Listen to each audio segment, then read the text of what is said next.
Una gente que a partir del percentil que es el percentil 10, podría decir que es más pequeño para incrementar la sensibilidad, porque como es menos de... Es que el RCIU no es un manejo de gráficos, es un manejo clínico, es un diagnóstico clínico. ¿Sí? O sea, aquel que no ha alcanzado, y muchas veces yo puedo tener un niño de repente que no creció en el último mes, sobre todo en el último mes, y son todavía están adecuados para la edad gestacional. ¿Y cómo lo identificamos? Por las características clínicas. Se dice, por ejemplo, ¿cómo son los pliegues de los muslos? ¿Cómo deben ser los pliegues? Horizontales. ¿Cómo sería un RCIU? Medios verticales o oblicuos. Nos dicen pliegues en pantalón, ¿no? El pantalón hace pliegues por lo que son anchos, bueno, los que usamos a veces pantalones anchos. O sea, ese tipo de quiere decir que se nació, quedó como que piel sobrante. Entonces, el RCIU es un manejo más clínico, por eso es donde hay esa disyuntiva que es igual a PEC o no es PEC. La mayoría, como les digo, lo toman como sinónimo, para evitarse discutir manejos. Pero bueno, ustedes tienen todas las posibilidades. Muy bien, hablando, esto no es igual tampoco, ¿no es cierto? Si yo pongo recién nacido grande para la edad gestacional, mayor del percentil. Y si digo macrosómico, más de 4. Y acá hay grados también de macrosomía. Como hemos visto en las otras tablas, ahora le hemos puesto grados de RCIUs, ¿no? Leve, moderado y severo, de acuerdo al percentil. Y ahí se interviene, debajo del percentil 10, leve, debajo del percentil 5, moderado, y del 3, severo. Acá igual, ¿no? Un macrosómico grado 1 sería para lactantes entre 4 a menos de 4,500. O sea, de 4 a más. ¿Sí? El grado 2, de 4,500 a menos de 5. Y el grado 3 sería para más de 5 kilos. Yo lo máximo que he atendido, niño de 6,500. ¿Cuál es el récord?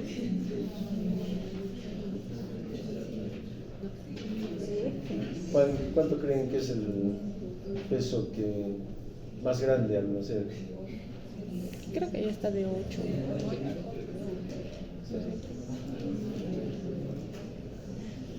Sobre los 8.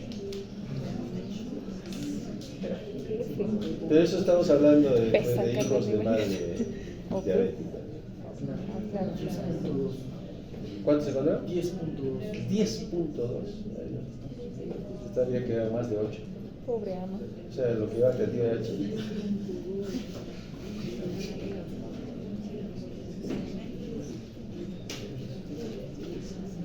Entonces, al igual que hay factores de riesgo para PEC, también hay para los grandes o macrosómicos. Manejamos los dos, ¿no? Grandes edad gestacional por encima del percentil 90. ¿Por qué? Porque yo puedo tener un niño de 38 semanas que pese 3,800. Y en la tabla va a estar por encima del percentil 90. O puedo tener un niño que muchas veces me han metido a una cesárea porque no sabían fecha última regla y por altura uterina y por ecografía le han sacado que es a término y me han sacado un niño de 3,500 con 35 semanas. ¿Sí? 35 semanas, 3,500, ese es un niño grande para la gestacional. No llega a ser macrosómico, pero si hubiera sido a término, probablemente hubiera pasado de 4 kilos. Ese es lo que denominamos prematuridad iatrogénica. O sea, nosotros hemos inducido una prematuridad antes de tiempo por un mal diagnóstico. El embarazo prolongado. En algunos casos, Porque no en todos los casos el embarazo prolongado, pues el niño sigue creciendo. Va a depender de cómo se mantiene funcionante la placenta. Porque hemos dicho más bien que pasa la edad gestacional y en la mayoría de los casos hay senescencia, hay envejecimiento placental. Pero hay un 10 o 20% de infantes macrosómicos que tienen como antecedente el embarazo prolongado. El peso de la mamá, o sea, ese antecedente, ¿cuánto pesó la mamá? Igual como ya nací yo, ¿no? O sea, me doy cuenta que también hay un mayor riesgo en las mamás que nacieron con RCU. Igual acá, hay un 15 a 35% de madres que pueden tener un peso más de 90 y que pueden condicionar eso por el peso antes de la gestación, preferentemente. El aumento de peso durante el embarazo es un predictor pobre para evaluar el riesgo. Hay quienes pueden, a ver, ¿cuánto suben normalmente en el embarazo? 10, 12. A ver, sube 20 kilos. Y me van a decir, oye, ¿vas a tener un niño de más de 4 kilos? No es un buen predictor el aumento de peso durante el embarazo, pero sí el peso antes de, ¿no? Que sean obesos antes de embarazarse. Porque una mamá puede aumentar por varios motivos, ¿no? Sencillamente se engordó ella y acumuló grasa, se alimentó muy bien, o retuvo líquido, o de repente son mellizos o trillizos también.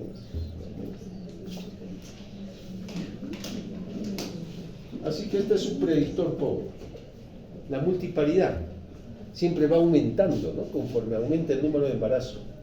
El primer niño es de un peso, el segundo tiende a ser más grande y el tercero más grande. Puede tener 2 o 3 veces más riesgo mientras más hijos se tengan, hasta un determinado punto.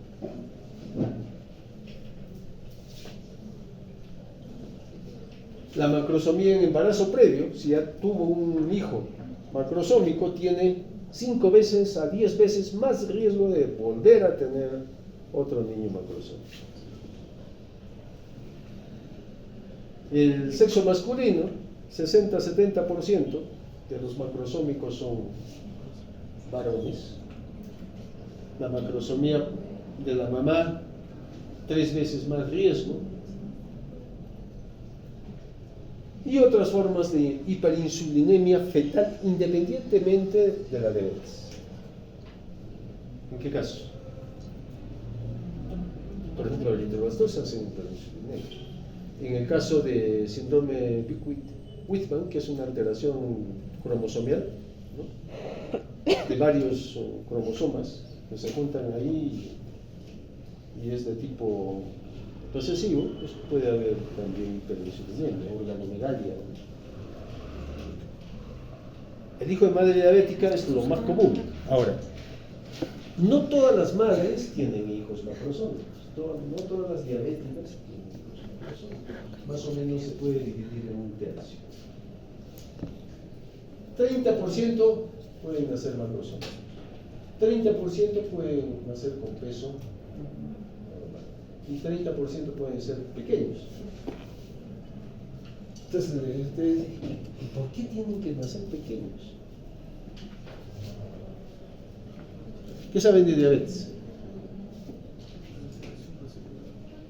¿Qué saben de diabetes gestacional o pregestacional? Es igual que la hipertensión. Hay hipertensión esencial, o sea, antes de embarazarse, y hay hipertensión inducida por el embarazo, que es la preeclampsia.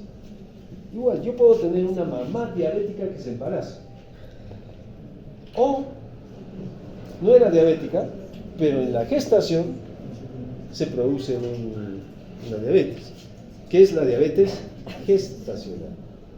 Si es antes, fíjense, todas las alteraciones a nivel vascular que tiene diabetes se producen desde los primeros meses y va a comprometer al producto. En cambio, de las diabetes pregestacionales, sí, pues de la mitad del embarazo hacia adelante. Y sí, ahí hay mayor cantidad de nutrientes que no se metabolizan, pasa hacia el producto, pero acordémonos que el páncreas del feto está muy bien, así que lo aprovecha todo. Si le recibe bastante glucosa, ¿qué hace ese páncreas? Produce más insulina para aprovechar. Por eso es donde crece, por eso es donde hay organomegalia. Tienen un corazón también bastante grande y un hígado bastante grande, ¿no? Entonces, ¿cómo sería un hijo de madre diabética de este tipo? En la diabetes, ¿qué es lo típico? ¿Cómo está la glucosa? ¿Ah? Elevada. ¿Cómo está la insulina? O hay resistencia. Con una glucosa elevada. ¿Sí? Pues, lo clásico de una mamá diabética. ¿Cómo está el feto? Es que generalmente es 2%. La insulina elevada. La glucosa elevada. La glucosa está normal. Porque ese hecho, eso compensa, ¿no? Para mantener la glucosa normal produce más insulina y lo aprovecha todo. ¿Cómo está recién nacido? Nace el bebé. ¿Cómo está la insulina? No, alta. ¿Ah? Sigue Alta, baja, normal. Sigue alta. Sigue alta. En realidad sí, la insulina sigue alta. No es que ustedes cortan el cordón y ya la insulina se para. Ese páncreas acostumbraba a secretar bastante insulina. El problema es que ustedes ya cortaron el suministro. Entonces, ¿qué pasa con la glucosa? Baja con 6 Y me hace la hipoglucemia. Entonces, a estos tipos de niños yo los tengo que vigilar desde que nacen. A la hora ya le estoy haciendo su glucosa, ¿no? Y después cada 3 horas le controlo cómo va la glucosa y lo comienzo a alimentar, me aseguro de alimentar. No es que le voy a poner un endovenoso, le aseguro de alimentar. Lactancia precoz, contacto precoz, todo lo que quiera. Usted la conocen, ¿no? Estudié en medicina, la clasificación de Priscilla Webb de diabetes, en las cuales la A nomás es la gestacional, que se produce ahora. Después de la gestación, pues muchas veces ese valor de glucosa pues se normaliza, pero eso no quiere decir que años después haga su diabetes mellitus. Normal, ya que desarrollado. Y los otros son en relación a los años de evolución y a las complicaciones que ya pueda tener producto de la diabetes. A nosotros nos interesa solamente la clase A, que es la diabetes gestacional. ¿Cuál es el riesgo de las diabetes gestacionales? Riesgos maternos, mayor mortalidad, descompensación metabólica, complicaciones crónicas, patología agregada. Y el feto, mortalidad perinatal también aumenta, abortos espontáneos más frecuentes, malformaciones congénitas producto de la hiperinsulinemia, síndrome de dificultad respiratoria, alteraciones de crecimiento, complicaciones metabólicas de la nacientes. El problema es que le pase en el periodo embrionario muchas veces cantidades de glucosas que no puedan metabolizar. Esa hiperglicemia que mantiene ahí, pues en los primeros meses hace que haya algún tipo de malformaciones.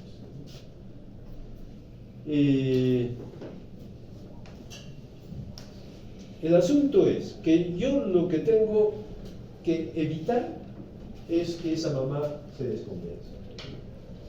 Porque si está descompensada, lo que va a pasar con el bebé, ¿no es cierto?, es de que va a tener mayores aportes de glucosa, menores posibilidades de un desarrollo adecuado, porque acuérdense, no solamente es el tamaño del bebé, es las alteraciones a nivel de órganos, a nivel renal, a nivel hepático, a nivel cardíaco, ¿no?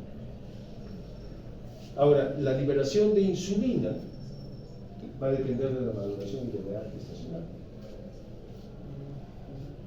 ¿no? Entonces, ahí hay pues, está involucrado las cantidades de insulina que tienen que ver por edad gestacional, la hormona de crecimiento, ¿no?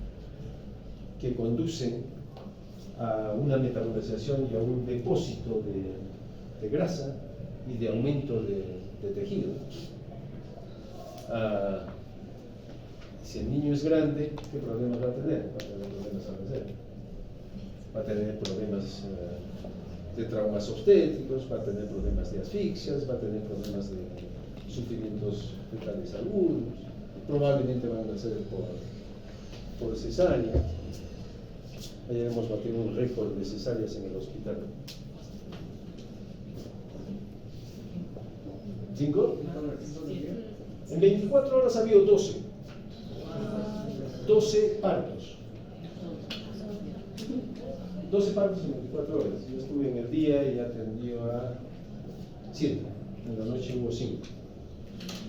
De los 7 que yo he atendido en el día, 6 han sido cesáreas. Bueno, están metidos en cesáreas. Un parto, entonces. Voy en la mañana ahora y me preguntan en la noche y ya no ha habido. No, 5 más. Las 5 cesáreas. Entonces, hay falla. La cesárea no es la panacea.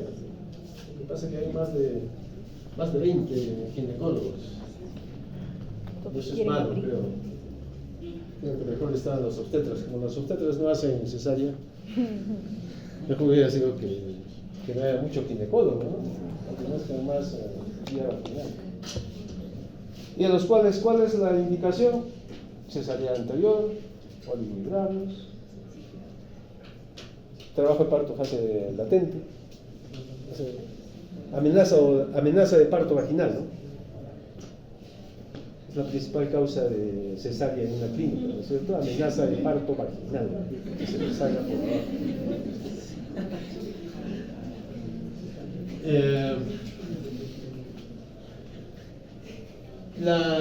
Los niveles de lípidos maternos también, que moviliza a la mamá también, que pasa al bebé, también es parte del crecimiento. Porque todos estos pasan, ¿no? Y esto va a condicionar posteriormente problemas.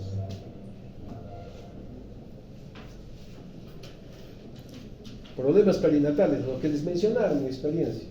Prematuridad y iatrogenia. Sencillamente no era término, era un niño grande para la edad gestacional. Prematuro, grande para la edad gestacional. Hay prematuro, grande para la edad gestacional. Hay recién nacido a término, grande para la edad gestacional. Y hay recién nacido post término, grande para la edad gestacional. Sí, o sea, si son grandes, más o menos no van a tener problemas de incompatibilidad fetopélvica. Y para evitar el riesgo, estos niños van a tener que nacer por cesárea.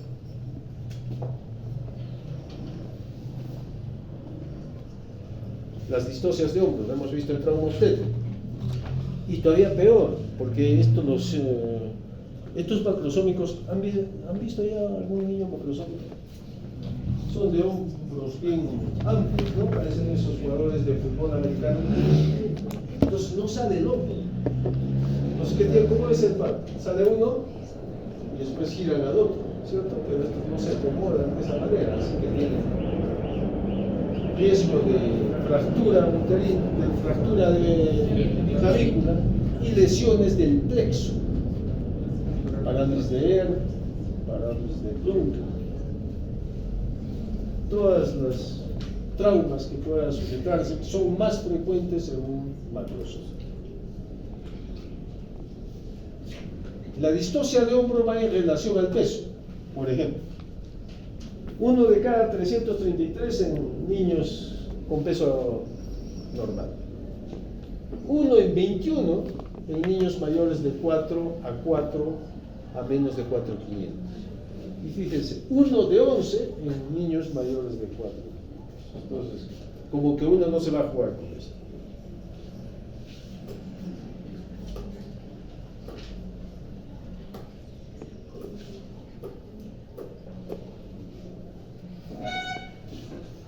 15 a 30% de macrosómicos con distocia de hombro tienen alguna injuria del plexo braquial.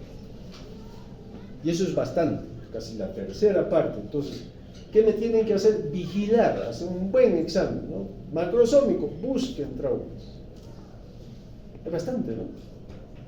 Yo no sé, en el regional, en el seguro hay traumas, fracturas ahí. En Lorena, cuando En pasamos Lorena hay harto. con el grupo, cada vez que pasamos hay una fractura. Y hay que ver la movilidad, ¿no? Eso lo pueden ver mediante la evaluación del moro, ¿no? Para ver si es simétrico, asimétrico.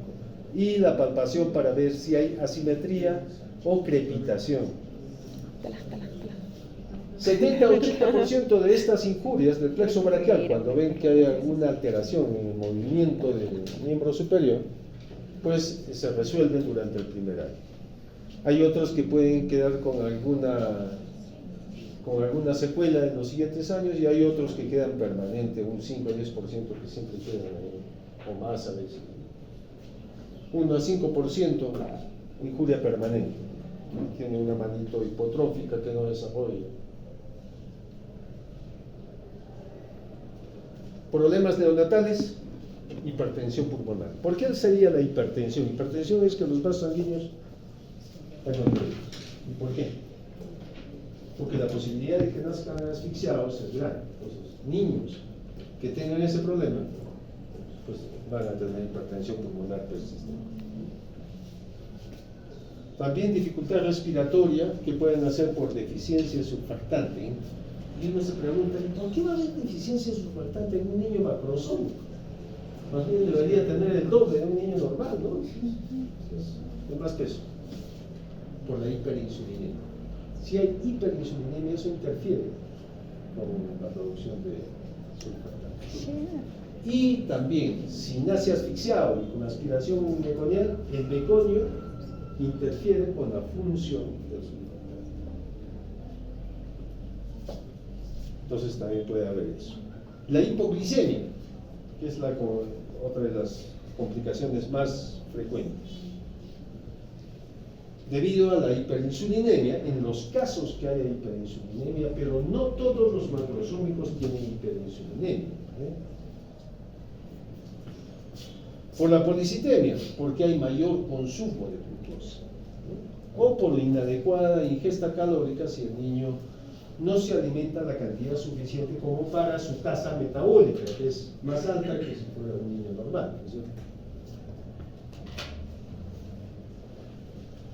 Y la policitemia en sí y la hiperviscosidad también tienen sus consecuencias, ¿no? Aparte de la hipoglicemia, tenemos, si hay más glóbulos rojos, por lo tanto hay mayor destrucción de glóbulos rojos, ¿sí? Y riesgo de trombosis. Si la sangre es muy espesa, pues hay un mayor riesgo de trombosis. A nivel mesentérico, a nivel renal, a nivel cerebral. Y por último, pues sí hay un aumento como problema neonatal de la mortalidad. El manejo va en base igual a las complicaciones que pueda tener.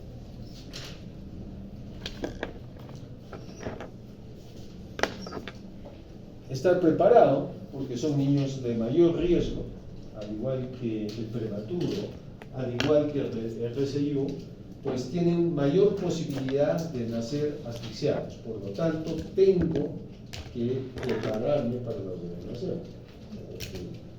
Estar con gente que me apoye, que me ayude. La alimentación, lo más precoz posible. Igual, contacto precoz y asegúrenme igual volumen de leche.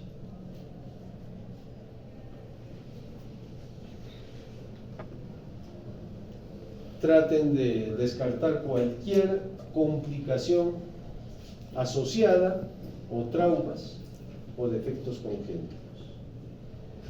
Hagan las pruebas de laboratorio y el seguimiento en base a la glucosa, en base al hematocrito dentro de las primeras horas después del nacimiento. Hay un indicador de policitemia en relación al hematocrito de cordón. Hay estudios que basan esto. Normalmente, ¿qué es lo que pasa con el hematocrito después del nacimiento? Baja, sube. Baja, pero sube. No, sube, tiene un hematocrito ¿Qué dice? alto. Por ejemplo, yo tengo un hematocrito de 60. No baja. Sube. No tiene hemoglobinas bien altas. Baja, sube. Sube. Para mí bajaría, pero no sé. Sube. ¿Se acuerdan de que hay una redistribución de líquidos, ¿no es cierto? ¿Y a cuánto tiempo más o menos se puede recuperar? A los 7 días también ¿Cuánto termina es la eso? distribución de líquidos.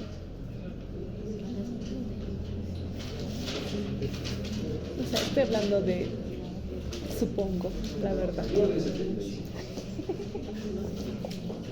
¿Mayor de qué? ¿Qué ha dicho? ¿Hora?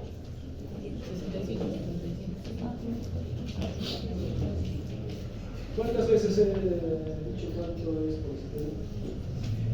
En esta clase, ¿cuánto es policitemia? Mayor de 65. Normalmente yo tengo un valor de 60, baja y a las 12 horas tiene el hematocrito de nacimiento. Si en las primeras horas baja. Ya lo revisamos, esto es más 2-3 horas, ¿no? Entonces, si bien es cierto, un hematocrito real es después de las 12 horas generalmente, o 18 horas, ese hematocrito de cordón umbilical ya es un indicador, no es diagnóstico, ojo, no solamente es así.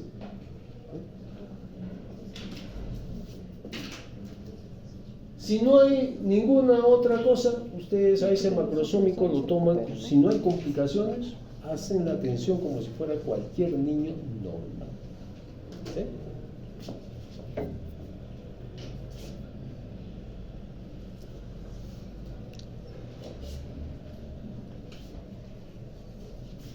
Este macrosómico, al igual que el RCU, también tiene riesgos.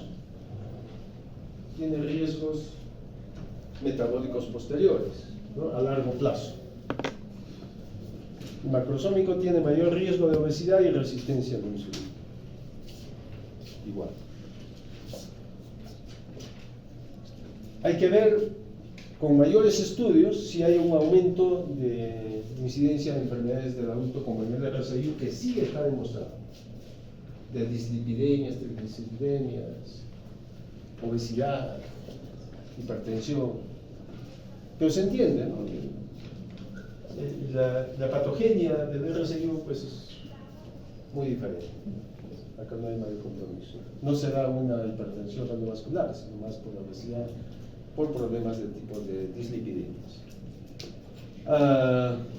Hay algunos estudios en los cuales se ha observado que hijos de mamás con diabetes mal controladas pueden estar en riesgo de anomalías del neurodesarrollo, en las cuales puede haber algún trastorno de tipo cognitivo, ¿no? Pero todavía eso está en estudios. Muy bien, creo que eso es en cuanto a macrosomía. Como se ven estas tres cosas que hemos realizado esta semana, pues prematuro, RCU y macrosómicos son condiciones que tienen dos tipos de acciones de parte de nosotros como médicos. Uno es la prevención, el evitar que nazcan en estas condiciones, o disminuir, porque no vamos a evitar totalmente, pero disminuir en lo posible. Y el otro es saber qué hacer al momento de estar frente a esta condición al momento de nacer. Y eso es algo ya personal, en las cuales ustedes tienen que tener el criterio clínico para decir, a este lo voy a observar, a este voy a hacer esto todavía, o a este ya sabes que lo voy a derivar.